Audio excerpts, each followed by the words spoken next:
What is curry chicken? Welcome to Yum Chat.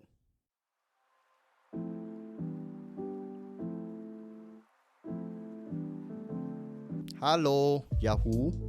Welcome back Hello. to episode 4 of Yum Chat. We're back.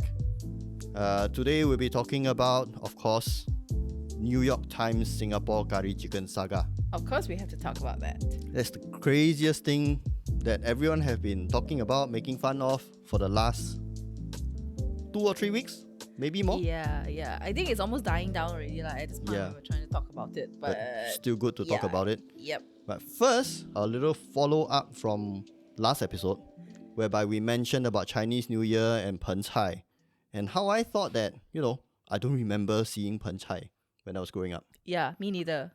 And then Steph said she wanted to go research on the origin of it. I had to know where Pen Cai came from because it's so good, and we can't claim that we invented it. So where did it come from? So, historian Steph, please share. Okay, so there's a couple of accounts. I'm not a historian by any means, but I've taken a look around, and there are two specific accounts that are home or substance. So the first one is it came from Shenzhen super long ago, supposedly from the Song Dynasty. So it was supposed to be a meal for the emperor when the army went on a run because of certain historic issues and wars and all of that. I'm not going to go into all of that, but they were supposed to cook it for the empress, and they just took all of the nice liao they can find from back then, and because they don't have enough like cutleries like pots and pans and whatsoever, they just put it in one wash basin, which is gross if you think about it right now, but Wash basin. yeah, it's supposedly in a wash basin, so it's like this huge, let's name it nicely, like a casserole, and then they just put all the liao inside and cook it so that it's nutritious and it's good for and fit for the king, for the emperor right then. So that's one account. The other account is that it originated from Hong Kong, where a certain village in New Territories, supposedly they do that. They make pen cai in order to welcome guests into their village. And usually the pen cai has a lot of delicacies inside and very little vegetables, because vegetables are seen as not valuable. So they only put like valuable ingredients inside the pen cai. So, and that while it's not like in the Song Dynasty or whatsoever, it's supposed to be at least a good couple of years ago. I don't know exactly what's the number, but that's all. That's the two stories behind when did Pen Cai come about. And then the problem is I don't know how and when it came to Singapore. Yeah. But a good guess would be if it's a Cantonese dish, then it might have been introduced in Singapore via a Cantonese restaurant. So that probably needs more research. Or if your restaurant, supposedly, I don't even know whether we have like 100-year or 200-year-old Cantonese restaurant in Singapore, has supposedly invented this dish or brought it over from wherever you guys from, then let us know, because I'll be very, very happy to really delve into that. But here's a short history of Peng Cai and why and how it could potentially be on your table right now when it didn't appear when we were children. Yeah. Yeah. I mean, for me, 20 Chinese years New Year ago. is always steamboat. Yeah, Right. right.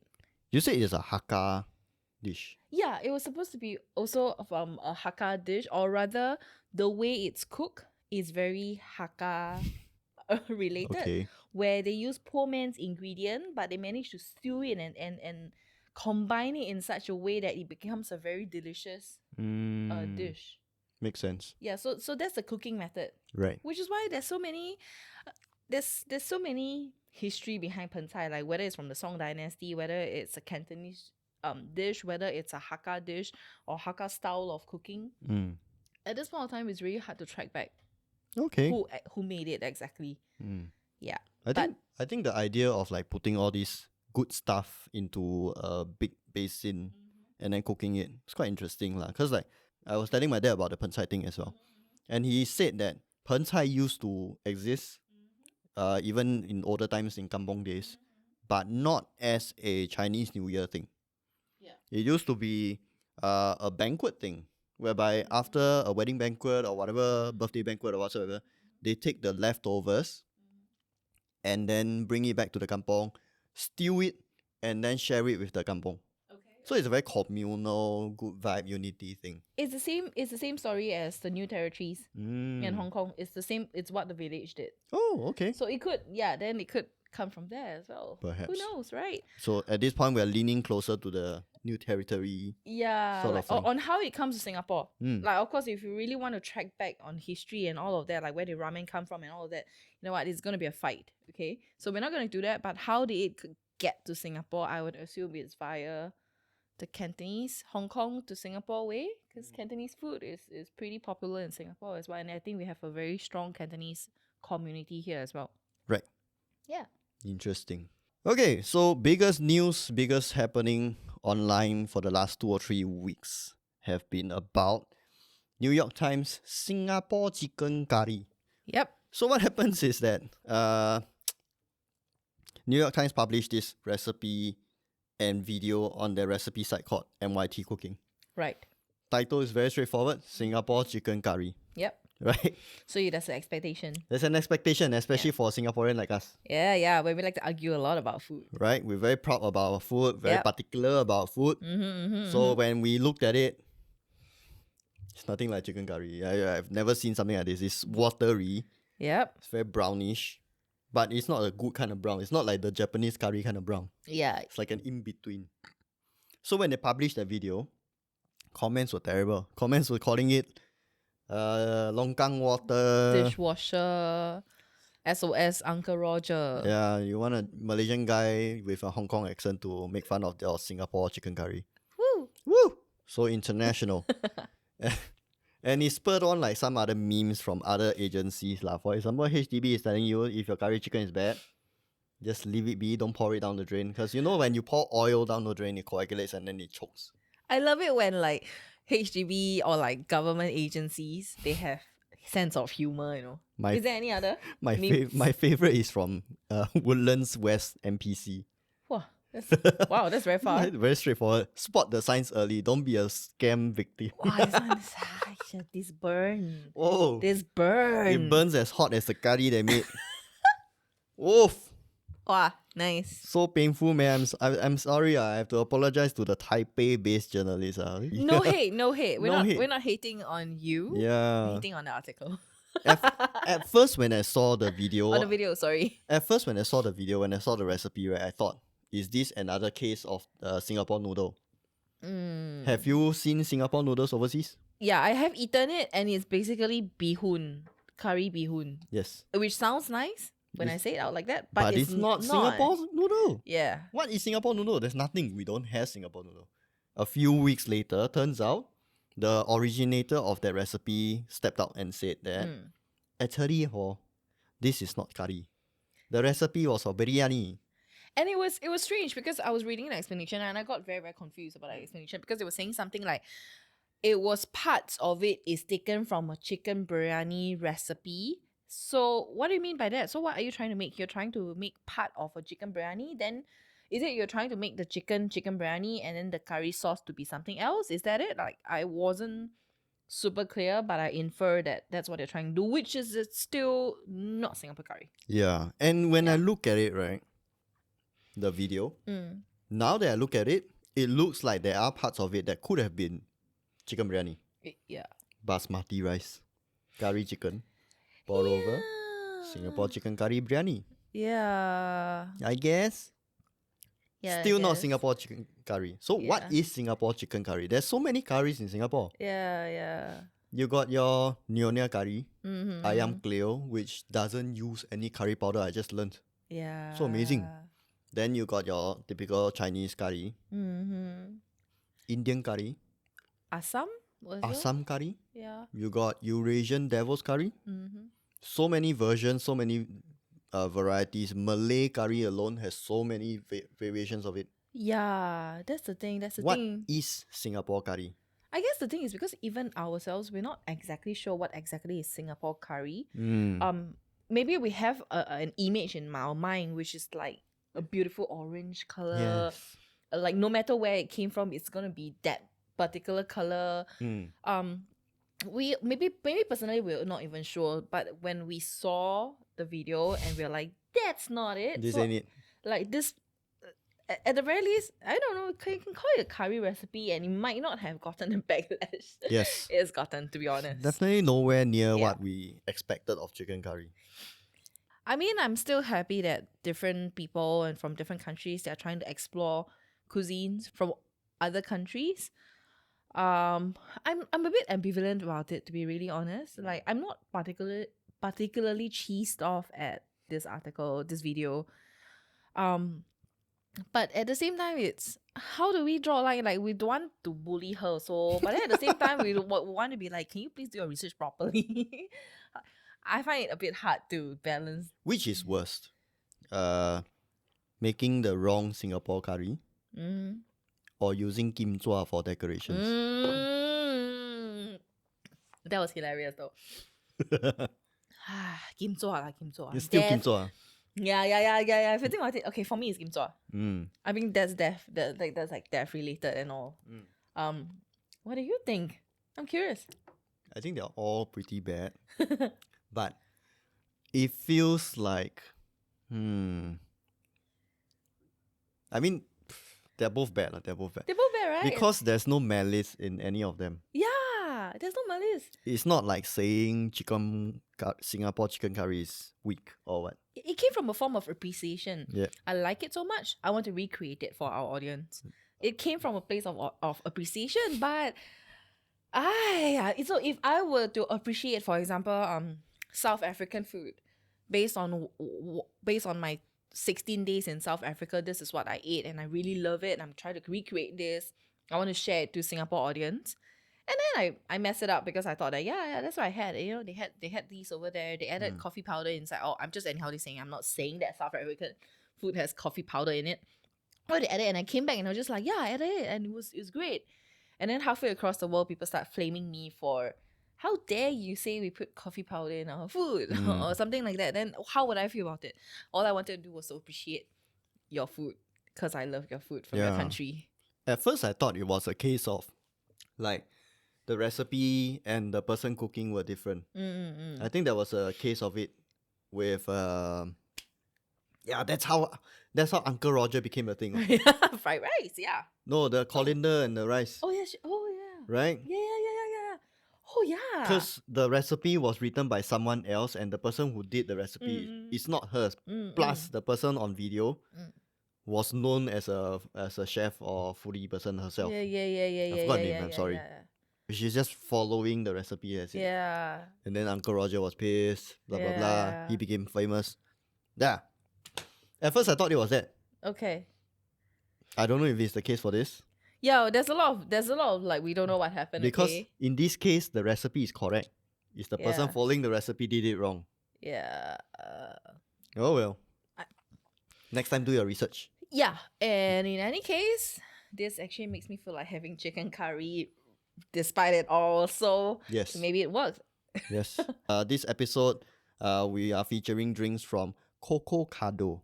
Yes. Local brand, local company. It's so cute. The Yes. packaging, I cannot take it. As the name suggests, it's coconut and avocado. Yes. Very interesting mix. I don't think I've had something like that together before. I feel like it's a dessert. And I think I have mentioned it before in a previous episode of Our Yummy Places where we reviewed the avocado coffee, right? It feels like a dessert Yes. type of thing, right? The satisfying beverages are naturally sweetened using fresh coconut water while the avocados are freshly cut to be added. It's interesting that they make it into, again, another drink form. And this is another brand Right. started in Singapore. Yes. So Steph is having the... I'm having the coco.cado shake, which is the original coconut with avocado. They have some other stuff as well. For example, the cocoa Nutella shake. Yes, that sounds amazing, but I didn't take that. Yes. To the original. And I went with the Cado Durian Fresh Milk. Which sounds freaking amazing. Yes. Like Bruce and I were thinking which one to have. Yeah, these were our same choices. Yeah, we had the exact same choice and we were like, don't know what. But Yeah. he got the durian one and got the original And the one. packaging is so cute. It's so cute, right? It might have melted a little bit because we took a while. Yeah. But let's try. But yeah.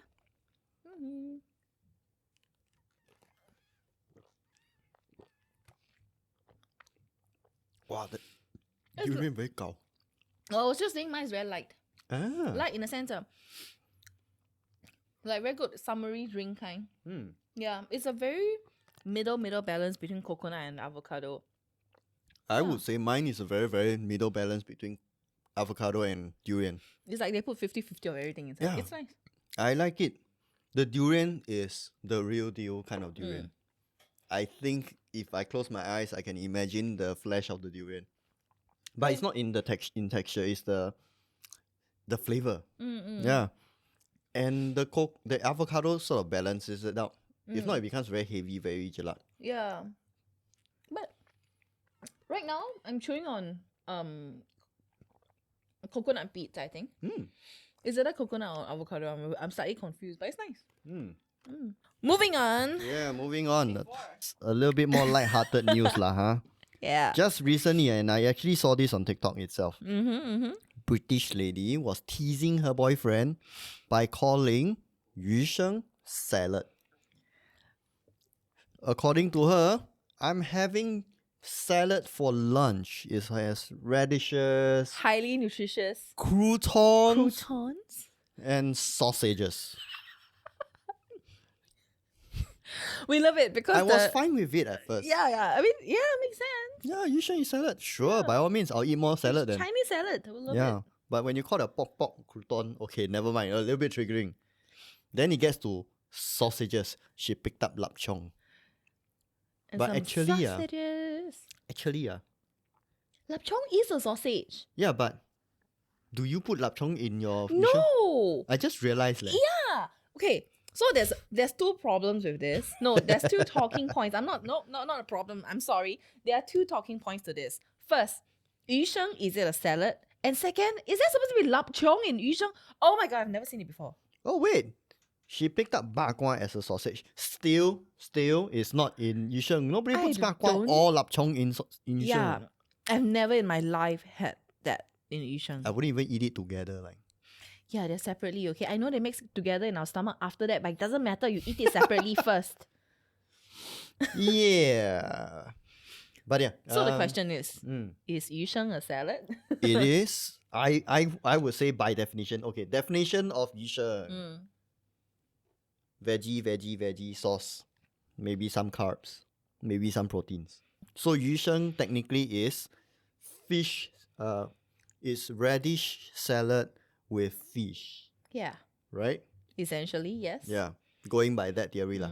It is a terrible salad though. It even has croutons. I Yeah. mean, Yeah, some crunch. some crunch. It's a terrible salad though because it's so high in calorie from the sauces and stuff.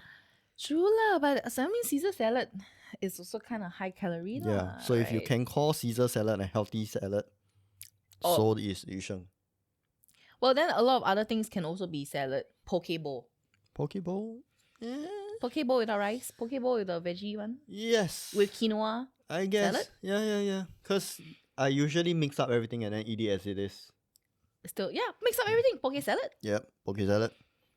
What else? Gado. Gado salad. I know some people would argue on this. Gado, they think it's not salad. I think it's salad. Peanut sauce. Peanut sauce, veggies, Veggie. lontong Onions. for your carbo. Lontong. Yeah. And then you got tempeh, which is your protein. Ah, yeah. Tempeh Beans. is a super protein. I Yeah, love it's it. a superfood some more. Yeah, tempeh is a superfood. Yeah, so is it healthy? No. But is it salad? Yeah, Yes. it is. Yes. How about Bibimbap. Oh, bibimbap. Okay. It is, isn't it? It even has radishes Yeah, inside. colorful shreds of vegetables. All of the colorful Yeah, you're right. And the sauce that goes in. Gochujang or And then you mix it all together. So you Yes. toss it actually. with some eggs, properly. protein. Yeah, protein. Yeah. Yeah. Wow. Okay, more and more things are Yeah, becoming more and salads. more. Burrito bowl. Burrito bowl. Yes, Mexican food. I was just going to be like, Mexican food. Yeah, It's very yummy. very salad. salady. Then going by that theory, right? Cai peng is this It literally has Thai in the in its Cai name. fan. Yeah. Some will argue that there's more rice than Cai. Yeah. To which case I say, order less rice, then you got salad. Yeah. Now you're eating healthy. Then you're mixing it all together also. So almost everything is salad. I don't know. Then yeah, I feel like a lot of people will be very angry at Is this. curry chicken biryani salad? is curry vegetables. Yeah. The one with the long beans and Yep. all of that. Yep. Would you call that salad? No, I can't. I can't. No. The biryani is the star, lah, not the veggie, right? Yeah, I won't be able to do it. Yeah. So, okay lah, but it's funny lah. It's very funny. It's quite obvious that she was in on the joke with the boyfriend Yes. and We must emphasize it was not a misunderstanding. She was deliberately trying to tease the boyfriend. yeah, she knew what she was doing. Okay, so don't go for that. Yeah, because right up to the end when she picked up the bakwa / lapchong and called it sausage, the guy was just, did you just call it a salad? A sausage. A sausage? A sausage. Yeah, Oh my that's god. quite hilarious. Let's wait for us to do it to your food. What food do they have? They only have salad. Food is all salad. I know it. Ah. We'll call, I know. I call baguette roti. But they don't care. Yeah, but it's. There's nothing I can call. I know. I used to be quite triggered by it. I'll call steak beef chop. Wow. Wow. I'm triggered by it. Wow. Not just you. Pork chop, chicken chop, beef chop, Fish chop. fish chop. Everything is chop. Triggered leh. Okay, less triggering. Let's chill a little bit. I know for one that I just recently saw, and it happened on my birthday some more. February 16. Oh. Someone spotted that KFC has changed its fries to waffle hash because of shortages. Yes. I don't know. It's such a great news. I don't know why people are actually. Okay, there are two camps. I think when I was just quickly scrolling through the comments, there are two camps. And at one camp, they say that, am I the only one who likes KFC fries? And the funny thing is, a lot of people were commenting that lah. So come on, like y'all scroll down, y'all know. So not only you, what? Yes. And then there's another camp which is like hash brown forever. Like that's so good. Yeah. Like it's such a pity that we can only have it for breakfast. Yes. I remember, okay, so KFC fries changed a few versions before. Yes. The earlier versions of KFC fries I remember was like the soggy thin fries that they had. Yeah, I remember that period. Right? That was secondary school. And then all of a sudden they changed to a thicker, more battered version. Yeah. It's almost like Long John Silver's fries, And which then I they started feel is adding the top. cheese, Yes, then they started adding cheese. Yeah. Very weird. which is great. So that thick fries that they had, that's kind of like Long John Silver's one. I like that. And then now they change it to waffle hash. I am team hash. I am team hash. I love hash because of the textures. Yeah. Yeah, it's not just fluff. It's crispy with a bit of moist potato.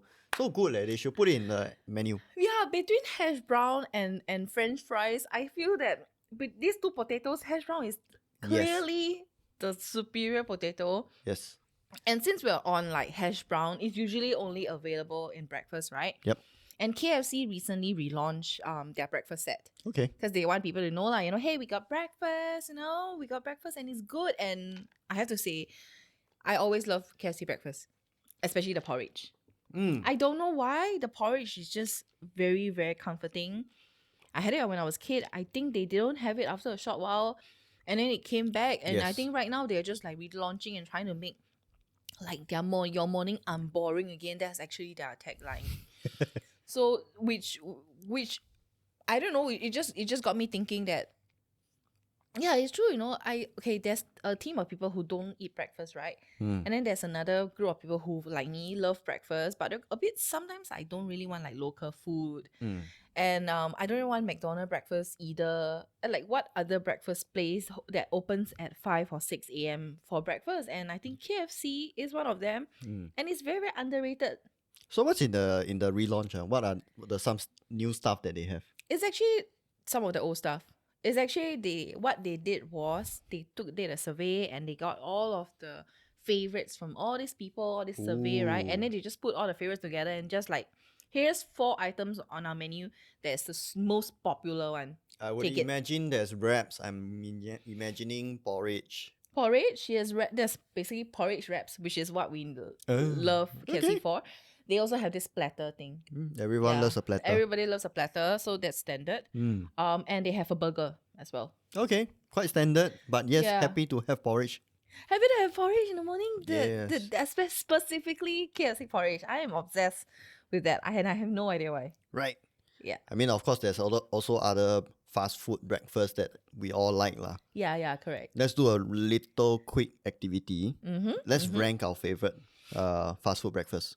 So I've listed down KFC, McDonald's, Burger King, Long John Silver's, Mos Burger, Okay. Four Fingers. Four Fingers is new. I've never tried it. Food is mine. I've never tried it, but new. It's new. Yeah. And Texas Chicken. Okay. Disclaimer, we have not tried all of them. Yeah. So the ones that we have not tried, we'll just look at what they have and then picture how it will be. Yeah. Okay? Yeah. Let's do that. Right. Let's start with our favorite. What's your favorite? If I were to be really honest, right, I think my favorite fast food breakfast would probably be either KFC or Burger King. What Yeah. items? So for KFC, like I mentioned just now, the porridge. But for Burger King, it's the platter, and they had this platter with pancakes inside, or waffles or pancakes, either one of them. I had it, I think last year or something, and I thought that it was like, oh my god, their breakfast is so underrated. So KFC and Burger King for me would be top Top two three. for now. Okay. And then what we have, McDonald's, Long John Silver. I'm gonna rank all those that I've never tried bottom, Okay. because I've never tried them. Okay. But also in order of which one I will try first. McDonald's obviously will go on 3 because I just don't think anybody would hate on McDonald's breakfast, right? Oh, you don't like McDonald's? Oh, why? I don't like the muffin. Oh yeah, I don't like muffin. Yeah, I always ask them to Change it out change. to something. Not even change it. I say I don't even want the muffin. Just take it away. It's Like, so tough. Yeah, the muffin don't make sense. We're Singaporeans. We don't eat that sort of like English muffins. It's so tough. Yeah, right. So, the muffin is the reason why it's in number 3. Because then essentially you're paying $7 for a sausage patty, and eggs and hash brown. Yeah, the stuff they offer always ends up, you look at it, in platter form, it costs 50 cents more than if you have it in burger form. Yeah, and it's the same thing in the burger form, which makes me a bit annoyed. Right? The burger form at least have cheese, no?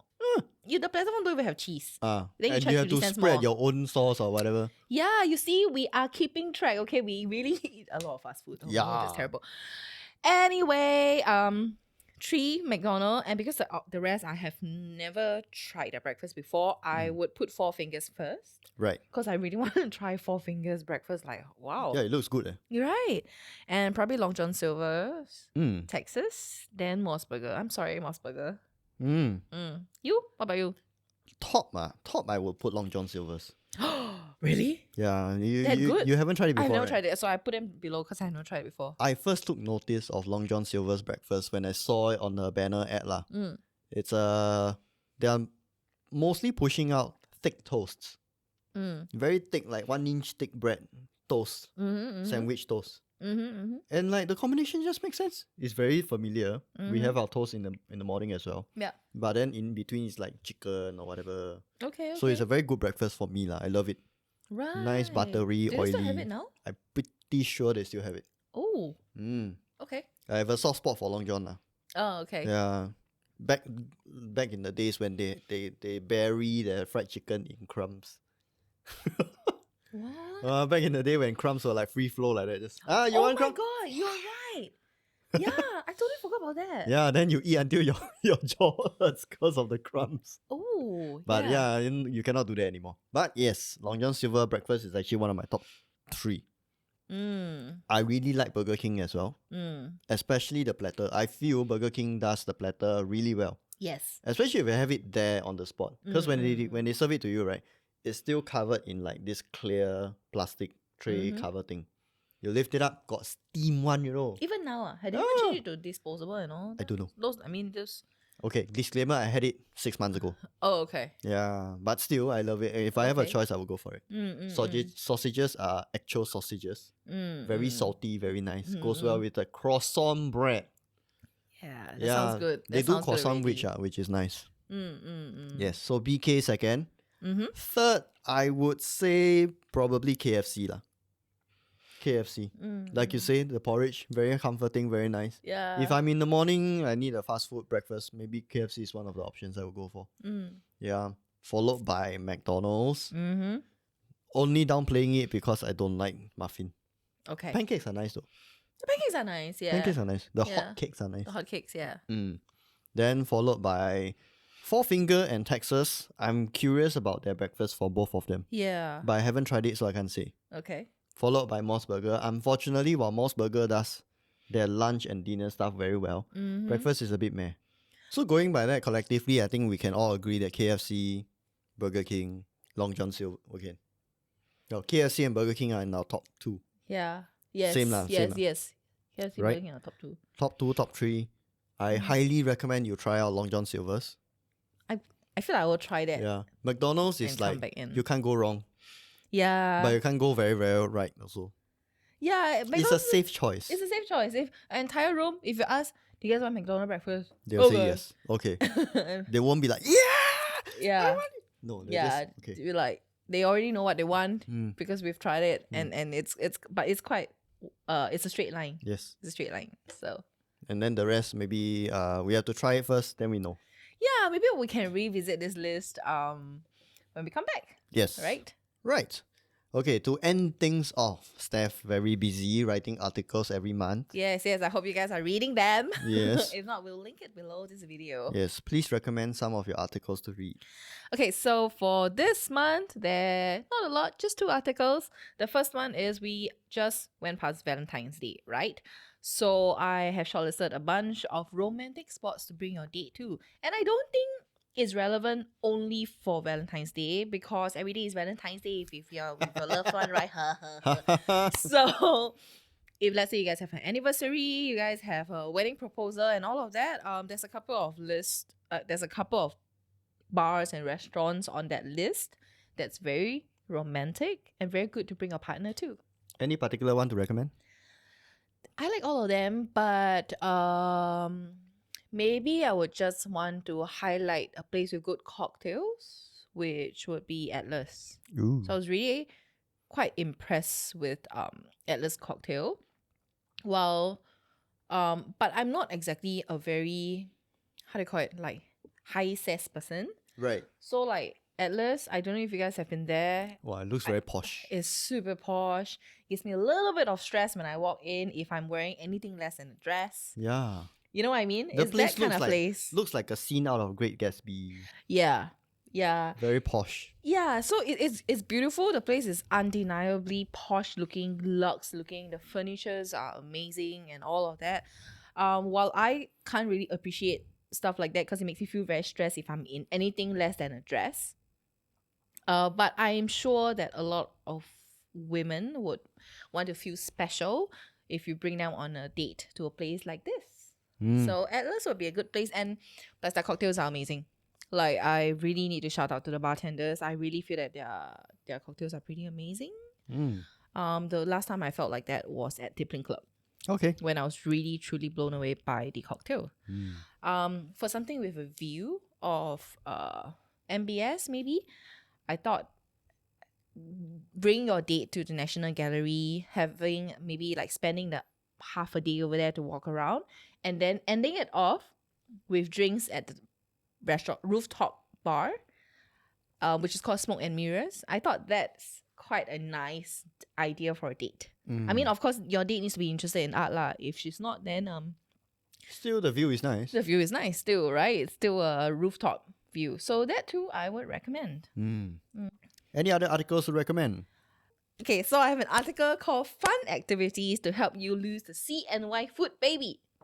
While I advocate good food, I also advocate good health so that we can eat more good food. So there's a bunch of activities over there that will allow you to get a bit more active without actually going to pump iron at the gym and all that. Because I know that not all of us like to do that. Right?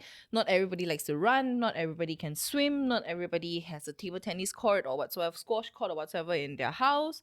So instead of doing that, why not just make sure that you are being active while having fun? Right? I thought that's the best way for me to keep active without feeling very like you're torturing yourself or something. So there's a bunch of activities over there that are full of like fun sports activities that you can do. What are some And- you recommend? To be really, really honest, I haven't done most of them yet. There is one particular one called the Longboard Experience class. So currently I'm learning how to skate. And I'm just skating casually, and it's very fun and it burns a lot of calories. It's a lot harder to skate and to keep your core strong and to keep your strength and all of that. There's a lot of all those things, terms that you will find when you're in a gym pumping iron and all of that, that is required when you're doing such an activity. But when you're actually doing the activity, you don't need to think about like, oh, I need to achieve how many reps of this to get that achievement or whatsoever. So it's fun for me. So there's one in there that's called Longboard Experience Class, which is something that I'm interested in to also learn and to try out someday. There's another one which is the Singapore Bike Tour. Everyone likes to cycle now, right? So if you are not yet ready to jump onto the road like a lot of our cyclists do, you can join a proper tour where a tour guide would bring you around Singapore. You may discover a bit of Singapore that you have never seen before on bike.